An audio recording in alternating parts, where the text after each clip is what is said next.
there is like literally no chance now that I could do something as cringy as that was. There's like literally no chance.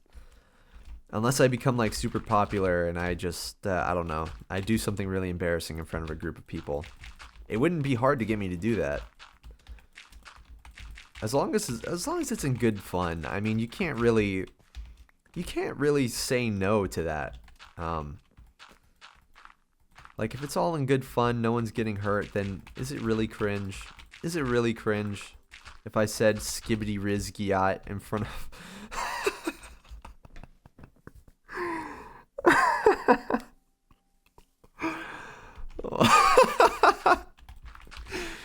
Oh my god, why did I say that?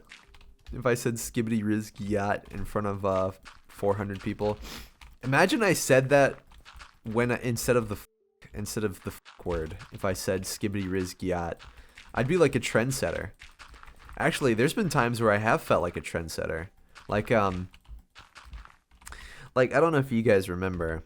I might be showing my age here, but there was a period of time, like in the early 2010s, where saying like same, you'd say same to like literally anything. Like a chair would fall over and you'd say same or whatever. I did that way before it got popular, okay? And I hate to be a hipster when I say this, but when I did it and then everyone else started doing it, they're like, yeah, I saw this like this Tumblr post about someone doing that and I thought it was funny. And I was just like, you motherfuckers. Everyone wants to hop on my shit when it pops. That's how I felt as a kid. Because I really did feel like I started something. I was like, yeah, you plebs, you don't quite get me. I'm just ahead of my time. I am not being serious when I say that, by the way. I definitely did not think that at all. But yeah, those were some of my favorite stories that I could think of off the top of my head. I had some written, but I completely forgot what they were. Um, I have a burping story. This one might be a little gross, so just bear with me. Um, so my eating habits as a kid, both of my parents were in the military, and there's periods of time where I was just left alone, unsupervised for like hours at a time. And as a kid, man, as a tall kid, I might add, because I've been 6'1" since like 5th grade. I have not grown an inch since 5th grade. I've been the same height. I haven't changed. If anything, I've gained and lost weight, and that's really it. But my eating habits as a kid were a little insane, we'll say. For breakfast every morning, I would eat boneless buffalo wings, the Anytizers, Tyson's chicken boneless buffalo wings. I would eat those every day. I'm not joking. Every fucking day I would eat those. And they were good. I fucked with them. I put a little bit of sauce on them, sauced them up. And they kicked ass. I loved them so much. They're amazing. And then eventually, I would just kind of eat whatever in passing. If we didn't have that, I would just kind of eat whatever I could. There was one day I ate. This is just embarrassing, dude. There's one day I ate like 6 or 7 pickles straight, like kosher dill pickles. And I ate them and I was like, breakfast is served.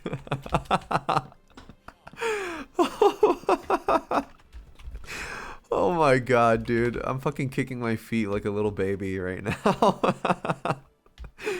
But it's true. I did it. I did it. It's true. I'm not going to lie to you guys, okay? I'm being transparent here. And I ate like 6 or 7 pickles for breakfast. And I was like, yeah, sure, this is good. This is what a healthy boy needs. Yeah, ate that. And then afterwards, I remember going to school.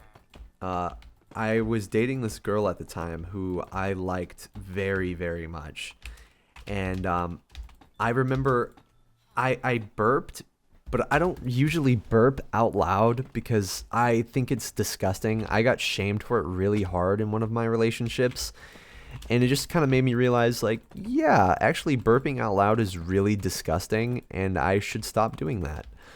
So I would just kind of, kind of burp inward, I guess. If you can really call it that. I would just kind of go like, and that's like the extent of my burp.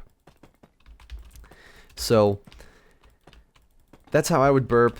And I remember I burped in front of her and I could smell the pickle and I tried to like blow it away, not in her direction.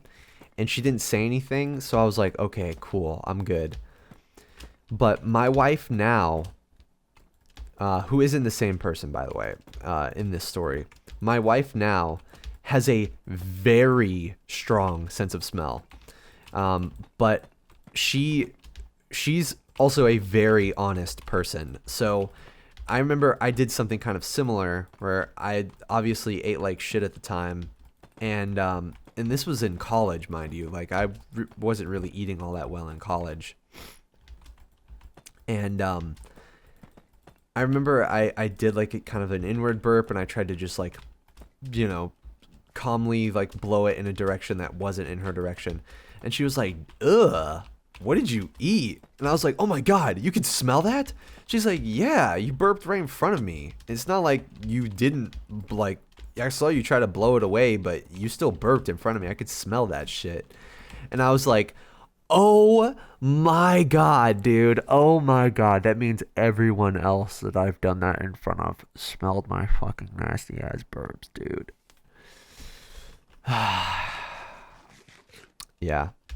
I guess what I can say, these stories all seem to have a common thread, and it's that realizing things later on seems to hurt way more than just finding out in the moment.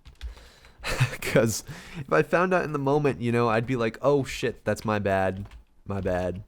But realizing that something from your past is not how it was, it's just so sad. It's just so sad, man. So yeah, that's me being a disgusting, dirty bastard. Okay, that was a little extra. Yeah, that's me being nasty. Burps are gross. But the thing... Okay, maybe I shouldn't talk about this. I was going to talk about flatulence, like my farting, but I think I'll save that for later. There is such a thing as oversharing, so I think I'll just keep that one to myself for now. Who knows? Maybe if people really are interested in that, which I highly doubt it, then maybe I'll share a funny story or two relating to that. Like the time I farted in front of my whole school. That's a story. That's a hell of a story. I was so embarrassed. But yeah, this wall is coming together pretty nice, actually. I can sort of... I can't really see where I've started, but it's really not that long of a... Get the fuck back in there, boy. I said... Oh my God. These villagers, they just want to die. They just want to die. I said get the fuck back in there. Everyone go home. Now. Okay. Is this a 3-high wall? I think it is.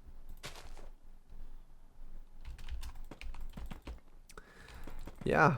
I just... When I'm at work and I have nothing to do, I'll just start thinking to myself, like, what are some funny stories I could tell for the channel?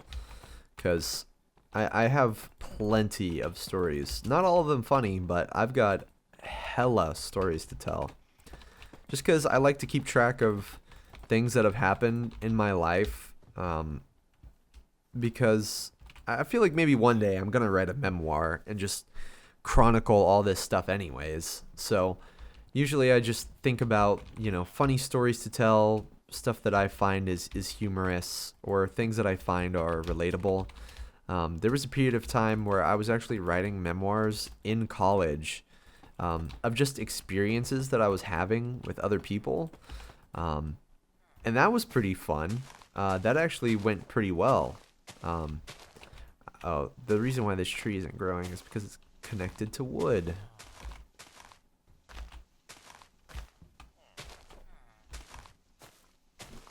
But yeah, I was writing like my experiences in college and stuff, and that was a lot of fun. I still go back and reread those. I wish I had kept that up so I could actually, you know, I guess keep almost like a record of the stuff that's happened.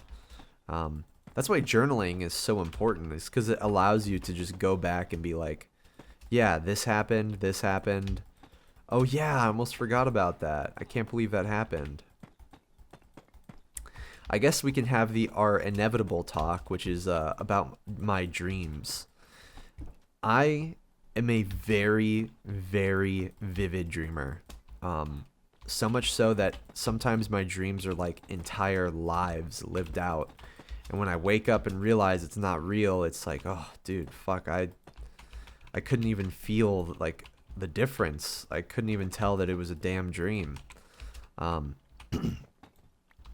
I've had dreams where I've died. So I'll tell those dreams because I think those are probably like the most exciting, most fun to listen to. So I had a dream that I was meeting up with my internet friends for the first time, Eric and Bubby, my longtime friends. Love them very much. I was meeting up with them for the first time ever. And so I was super, super, super excited. I was like, hell yeah. You know, I'm taking them to my hometown where I live, and basically just showing them all around the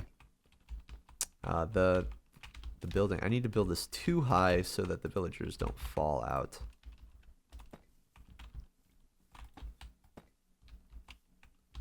Okay, I think they could still fall. Okay. There we go. I think that should work. But yeah, I had a dream where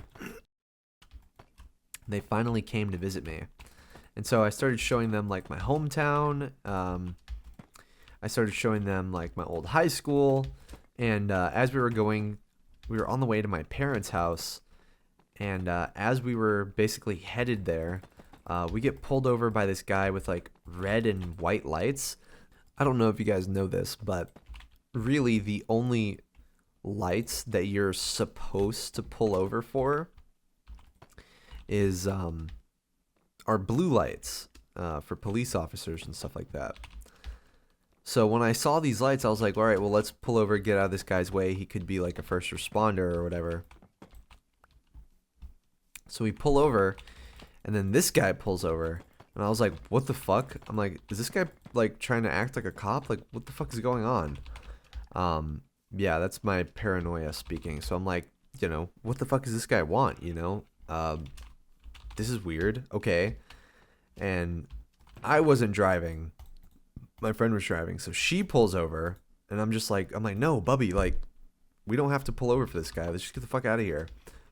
And she's like, oh, well, I don't want us to get in trouble. And I'm like, oh, fuck. Okay. So this guy comes up to the... Oh, and I should also mention that the area in which I live in has very bad sex trafficking problems. So in my mind, I was like, this is just par for the course. Like, this could be someone pretending to be an officer to, you know, like traffic us. So I was just like, I'm like, you know, I don't trust this guy. I don't trust a single fucking thing this guy's going to say. So he comes over and he's like, step out of your vehicle. And I was like, whoa, wait, why? And he's like, you heard me. Step out of your vehicle now. You're under arrest. I'm like, under arrest for what? Like, I'm not getting out of this vehicle until you tell me, like, who you are. Like, and I start looking at his car, and it's just a regular fucking car. Like, it's just like, I don't know, like a Honda Civic. Just a regular ass car. And I'm like, I just look at this guy, and I'm like, who are you? Like, you're not a cop. I'm like, I can tell because that's not even a fucking like police car. Like, get the hell out of here, dude. And so he walks over to the window, of where I'm at. I'm like, oh, what? Like, you're mad? You're pissed off that someone found out that you're just like a fucking fraud? Like, get the fuck out of here. Leave us alone. And he pulls out a gun, and all I see is the barrel of the gun. I see the flash, and I feel the bullet hit me in the head. And it was instantaneous. Like literally, like the second it happened, just it was wraps. Like it was over. I felt the bullet hit me in the head, and I remember my head like leaning back, and it was a lot like how I was laying down, because I lay down on my back, and sometimes, you know, I'll like lean my head up. So it was just like I was laying down on my bed. That's what it felt like. And everything, I had this huge wave like of relief like wash over me. And I was just like, oh, I guess I'm dead. And I was just sort of like, huh, I guess this is it. Like, it's all over. You know, I'm glad I got to see my friends at least, but I'm dead, and this is it. I'm like, well, at least this feels nice. I actually feel really good right now. And I remember being like, oh man, I feel like I can't even remember my name. And as soon as I said that, I woke up. I feel like I can't even remember my name. I woke up. The second I said that, I woke up. And I was like, oh my God. I was like, none of that was real. Holy shit. I couldn't believe it. And still to this day, I can't believe it. I've experienced a dream so fucking vivid that I literally died and like passed over, basically. Yeah, I mean, it was just, it was crazy. Really, really, really crazy. That's one of those dreams that I think back on a lot. I think another dream I had that was also very similar. I had a dream that me and my wife were going somewhere, and it was like some kind of date near this area where we lived. And I remember we were going. Oh, I guess I can head down here. This mine shaft isn't finished yet. I usually stop until I hit lava, because then I'm like, okay, like this is done. I can't progress. We were going somewhere, and there was like a space shuttle thing nearby or something. Oh damn, the blocks are still down here. What the hell? Holy shit, I have not been down here in forever, and I've been AFKing. Holy fuck, the blocks are still down here. That's actually insane. Or is this just... Oh, this is cobbled. Okay, cool. And I remember the date just wasn't going well. And so she was upset with me. I was upset with me. I think I did something wrong. And I just remember being like, hey, I'm sorry. And then all of a sudden, these space shuttles start, like, going off. They start... And we're like, what the fuck? Oh my God. And, like, hundreds of thousands of these space shuttles start going off. And we watch this huge, like, meteor strike the Earth. Like, I'm talking massive asteroid just... And... for one brief second, like everything went white, and then I regained consciousness, and I was just floating in the air, and I could see like the vast expanse of the fucking the galaxy or whatever, our solar system, and I could see just the rubble, the cars, I could see the bodies, I could see the chunks of Earth that was just floating around, and I would just remember being like, oh my God. Like, it was so grand and huge that I just woke up. I was like, this is insane. I can't believe it.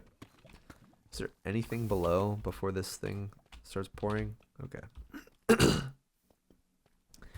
But I've always been like that. I've always had some crazy ass dreams. Like I need to start writing them down. Really, I need to start writing them down so I can, be aware of them, or I can go back and remember them, But otherwise, like, I don't know. I get so tired when I wake up from a dream like that I'm just like, oh, I'll just go back to sleep. Because I don't have that presence to be like, okay, write this shit down now. Go, go, go. And I'll write it down. Because I'm just not built like that. I'll just fucking go back to sleep because I'm like, wow, that was crazy. But yeah, that's just how I am, man. That's really how it be. Crazy ass dreams. And I don't even write them down. Maybe I should. My wife got me a little journal so that I could do that in the night. But I would have to, like, turn a light on, like a little light or something. I just don't have that in me. I just do not have that in me. Found some diamonds. Oh, and some gold. Damn, this is a huge vein. Holy shit. Big ass vein of diamonds. Okay. Yeah, we're good. Watch, I'm gonna get so many diamonds from this. How much? 15! Oh my god. We're so lit.